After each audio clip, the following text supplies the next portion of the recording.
സമരാഗ്നി പ്രക്ഷോഭയാത്ര കൊട്ടാരക്കരയിൽ എത്തിച്ചേരുന്നതിന് മുന്നോടിയായി യൂത്ത് കോൺഗ്രസ് പുനലൂർ നിയോജക മണ്ഡലം കമ്മിറ്റിയുടെ നേതൃത്വത്തിൽ സമരാഗ്നി സമരജ്വാല വിളംബര ജാഥ സംഘടിപ്പിച്ചു.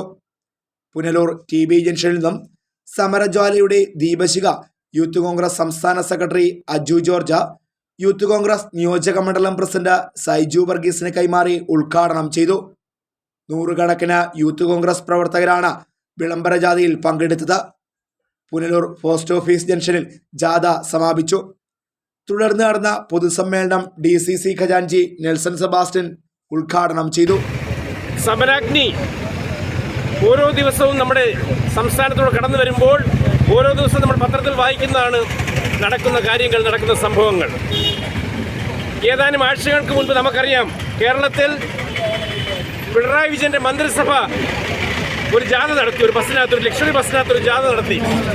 ജനകീയ സദസ്സെന്ന് പറഞ്ഞ് ജാഥ നടത്തി. ആ ജാഥയിൽ എന്തിനു വേണ്ടി ആ ജാഥ നടത്തി, അല്ലെങ്കിൽ എന്തിനു വേണ്ടി ആ സന്ദേശം, അല്ലെങ്കിൽ ആ സമ്മേളനങ്ങൾ 140 നിയോജക മണ്ഡലങ്ങൾ നടത്തി എന്നുള്ളത് ഇന്നും അവർക്ക് വ്യക്തമാക്കാൻ കഴിയുന്നില്ല. കേരളത്തിന്റെ പ്രശ്നങ്ങൾ പഠിക്കാൻ പോയെന്നാണ് പറയുന്നത്. എന്താണ് പഠിക്കാൻ പോയത്? വിലക്കയറ്റത്തെ കുറിച്ച് പഠിക്കാൻ പോയോ? എന്താണ് കേരളത്തിലെ വിലക്കയറ്റം? ഉപ്പ് തൊട്ട് കർപ്പൂരം വരെ എല്ലാ സാധനങ്ങളുടെയും വില കൂടി. സപ്ലൈകോയിൽ സാധനങ്ങളില്ല. ഒരു സംസ്ഥാനത്ത്, ഒരു പ്രദേശത്ത്, അല്ലെങ്കിൽ ഒരു മന്ത്രിസഭ ഉള്ളപ്പോൾ, ഒരു ഗവൺമെന്റ് ഉള്ളപ്പോൾ അമിതമായി വില വർദ്ധിക്കുമ്പോൾ കമ്പോളത്തിൽ ഇടപെടലുണ്ടാകും. അതാണ് സപ്ലൈകോയുടെ ചുമതല, നീതി സ്റ്റോറുകളുടെ ചുമതല. അതെല്ലാം പാടെ പരാജയപ്പെട്ടു. വിലക്കയറ്റം അതിരൂക്ഷം, ഒരു പരിഹാരം കാണാൻ കഴിയുന്നില്ല. ഇവിടെ ആയിരക്കണക്കിന് ആളുകൾ ലൈസൻസ് എടുക്കാൻ വേണ്ടി, ഡ്രൈവിംഗ് ലൈസൻസ് എടുക്കാൻ വേണ്ടി അപേക്ഷ കൊടുത്തേക്കുന്നു. അതിന് നിശ്ചിത ഫീസുണ്ട് അപേക്ഷയ്ക്ക്. അതോടൊപ്പം തന്നെ ലൈസൻസിന്റെ സ്മാർട്ട് കാർഡ് ലഭിക്കാൻ വേണ്ടി 248 രൂപ അടയ്ക്കണം. പതിനായിരക്കണക്കിന് ആളുകൾ 248 രൂപ അടച്ചിട്ടുണ്ട്. പക്ഷേ ലൈസൻസ് കൊടുക്കാൻ കഴിയുന്നില്ല. കാരണം എന്താണ്? പ്രിന്റിംഗ് നടക്കുന്നില്ല. എന്തുകൊണ്ട് പ്രിന്റിംഗ് നടക്കുന്നില്ല? പ്രിന്റിങ്ങിന് 8 കോടി രൂപ കൊടുക്കാനുണ്ട്. മുൻകൂട്ടി എടുക്കുന്ന പൈസയാണ്, മുൻകൂട്ടി പിരിക്കുന്ന പൈസയാണ്, മുൻകൂട്ടി വാങ്ങിക്കുന്ന പൈസയാണ്. ആ പൈസ വാങ്ങിച്ചിട്ടും ഡ്രൈവിംഗ് ലൈസൻസ് കൊടുക്കാൻ കഴിയുന്നില്ല.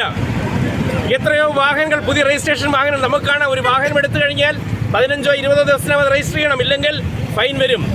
20 ദിവസം കഴിഞ്ഞിട്ടും രജിസ്ട്രേഷൻ നടക്കുന്നില്ല. രജിസ്ട്രേഷൻ കഴിയുന്നു, പക്ഷേ അവർക്ക് RC ബുക്ക് കൊടുക്കാൻ കഴിയുന്നില്ല. കാരണം എന്താണ്? പ്രിന്റിംഗ് നടക്കുന്നില്ല. കുഞ്ഞുങ്ങളുടെ ഉച്ചക്കഞ്ഞി കൊടുക്കാൻ കോൺഗ്രസ് ബ്ലോക്ക് കമ്മിറ്റിയുടെ നേതൃത്വത്തിൽ ഇവിടെ നടന്നത് K. സുധാകരനും അതുപോലെ തന്നെ VD സതീശനും കേരളത്തിലുടനീളം കേരളത്തിലെ ജനങ്ങളുടെ ദുരിതങ്ങൾ മനസ്സിലാക്കിക്കൊണ്ട് സമരാഗ്നി എന്ന നാമധേയത്തിൽ യാത്ര നടത്തുകയാണ്.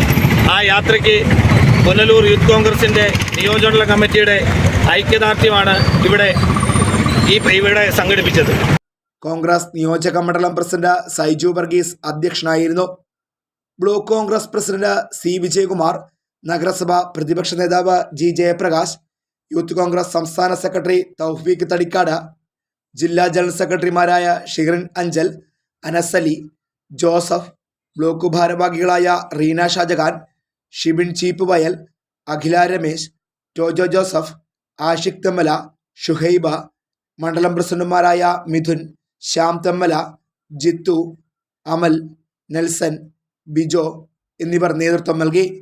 Fox TV news bureau, Punalur.